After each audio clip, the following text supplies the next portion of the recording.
네, 지난주 월요일 이제 N1 환율이 장중에 900원까지 붕괴되면서 897원까지 떨어졌었습니다. 8년 만에 가장 낮은 수준이었는데요. 910원대로 회복했지만 여전히 낮은 엔화 가치에 대한 관심이 높습니다. 네, 하반기 엔화 가격이 어떻게 될지, 지금 투자해도 괜찮은 건지 은행 최초 환율 전문위원을 만나서 이야기 들어봤다고 합니다. 영상으로 확인하시죠.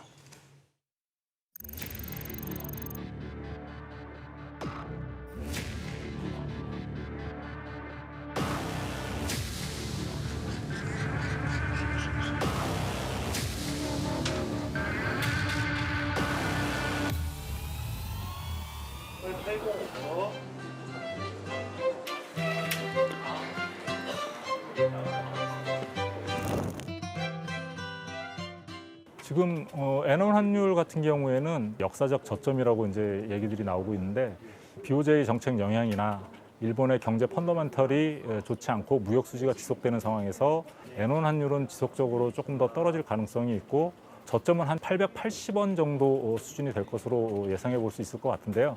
다만 미국의 인플레이션 리스크가 점차 잡혀가는 관점에서 고용이 식는 그런 상황이 온다 그러면은 미국의 얕은 경기 침체를 예상해 볼 수 있고 그러한 시점에서는 아무래도 안전자산으로서 엔화의 강세가 유도될 수 있기 때문에 빠르면 4분기 정도에 한 950원으로 다시 상승할 가능성이 있지 않겠나. 그래서 올 연말까지 봤을 때 880원, 950원 정도의 레인지를 형성할 것으로 예상해 볼 수 있겠습니다. 이 상황이 지속적으로 유지가 된다 그러면 사실 투자에 대한 매력도는 떨어질 수 있겠지만 하반기 이후에 상승으로 N1이 올라갈 수 있다라고 판단이 되는 부분을 감안한다 그러면 지금 정도는 매력적인 가격대다라고 보여지고 있고요.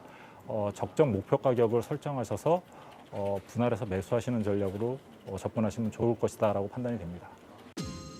언제쯤일 거라고 예측하시는 시점이에요?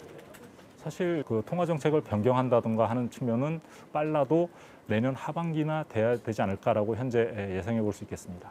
일본의 경제 펀더멘털적인 측면의 체력도 빠르게 회복되기는 좀 쉬워 보이지 않는다. 무역 수지가 22개월 연속 적자하는 가운데 물가 상승세가 나타나면서 4.4% 정도 수준의 고점을 찍고 최근 3.5%까지 떨어졌지만 이게 다시 2% 아래쪽으로 하회할 가능성이 있기 때문에 그 부분을 우려해서 완화 정책을 취하고 있는 것으로 보이고 있고요.